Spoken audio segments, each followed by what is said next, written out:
In this lesson, I want to be showing you how to actually create new posts and pages. Before we do that, I want to talk about what's the difference between a post and a page, what's the difference between a category and a tag, and then we'll actually create a post and a page, and I'll try to show you how to customize it a little bit.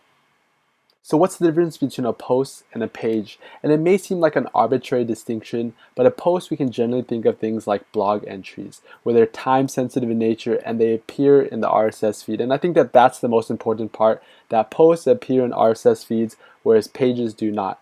So it's something that if you want to update your users with, right, in the RSS feed, that's where you will make a post. So we can think of everything in a post pretty much like a blog. Pages are a little bit different, where they're more static pages. Things that are like contact pages, about pages, home pages. It's not that it doesn't change very often, but it's just not time sensitive in nature, right? So it's not something that you need to update your users every time you create a new post. So categories and tags are a way for you to organize your posts. And the difference between them is actually fairly of a gray area, but categories are, we can think of it as a much more broader grouping, where you would think of it like a menu item, right? So things, if you're making a WordPress tutorial site, things like themes, reviews, or videos, that's going to be organized into categories, very broad, versus tags, in my opinion, are much more specific. So for example, within the category themes, you would have tags like best themes, theme forest, things like that. And within the category of reviews, you would have a tag of plugins and reviews. So you can think of it that tags are included within categories. So this area is actually where we're going to be adding or editing our posts. And so the first part is going to be our title. So we can just enter in any arbitrary title. And this is going to be where the actual content of our blog post is going to be. Same thing goes with if we were creating a page. And we can just paste in anything that we want. And these menu options are just like you would do in Microsoft Word. It's what allows you to customize your website a little bit, or customize the way the content actually looks. So if you wanted to bold something, you would just select it and click bold. If you wanted to italicize, same thing. This is going to be the strike through, so if you want to cross something out. If you wanted to create a bulleted list, right, it's very similar to how you would do it in any type of word processor, but you just highlight it, highlight what you want to bullet, and you can either put it as a bulleted list, you could put it as a numbered list, whatever you would like.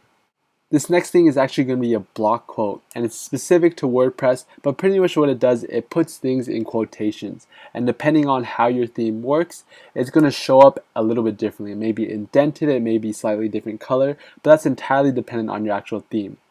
This is going to be actually if we want to add a horizontal line, and if we want to do a different alignments.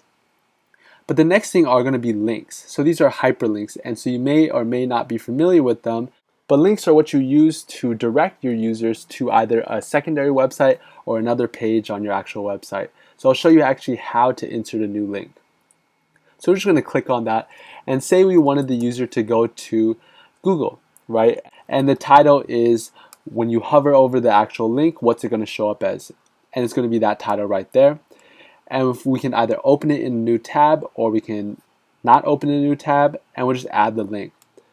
Alternatively, if we wanted to search with the current posts or the current pages that we have, we could also link that to itself, right? So if we had, you can imagine if we had multiple posts, multiple pages, we could interlink our website. So for example, if you wanted to say, contact us here, we would just locate our contact page if we created one, and then we can link it that way. And you're just going to click add link. From here, if you wanted to delete the link, all you would do is just remove the link, the button right next door.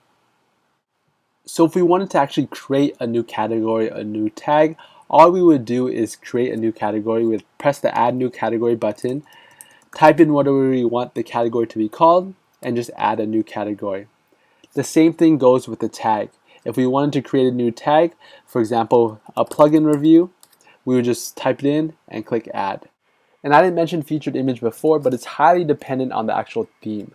And so some themes may display the featured image as a thumbnail next to the blog excerpt, or it may be a full-size image. It's very dependent on the actual theme, and I'll show you actually how to add different media items or different images in the next lesson.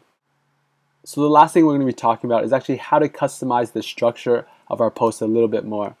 The first thing being is this URL. So depending on the permalinks that you have set up, generally it's just going to put the title right after your URL. But you can easily change this to something else. For example, if you want it to be video or if you want it to be much longer as well, you can either make it shorter or longer, and that's how you can distinguish your website, right? So now the new URL for this new post is going to be our domain/video. So in this publish section, there's a couple things I want to talk about. The first being, if we're not finished editing our post, we can just save it as a draft. So similar to a Microsoft Word document, save draft is just like hitting save. Preview, we can actually figure out what is our post going to look like, especially if we add new images or different bullet points, things like that. It's going to be looking a little bit different than this display right here. The next thing is the visibility. It's actually going to display if we want it to be public, if we want it to be a password protected post, or also private. But generally, we're going to always make this a public post. So the last thing is actually publishing our article. And the default setting is for it to publish immediately. So as soon as we click publish, our post will go live.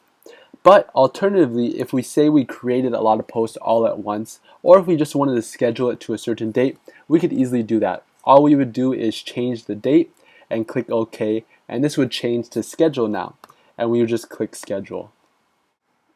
And so once we've actually scheduled or published our post, it's not set in stone, so we can easily update our new post. So if we wanted to add more content to it, we would just add it and we just update it.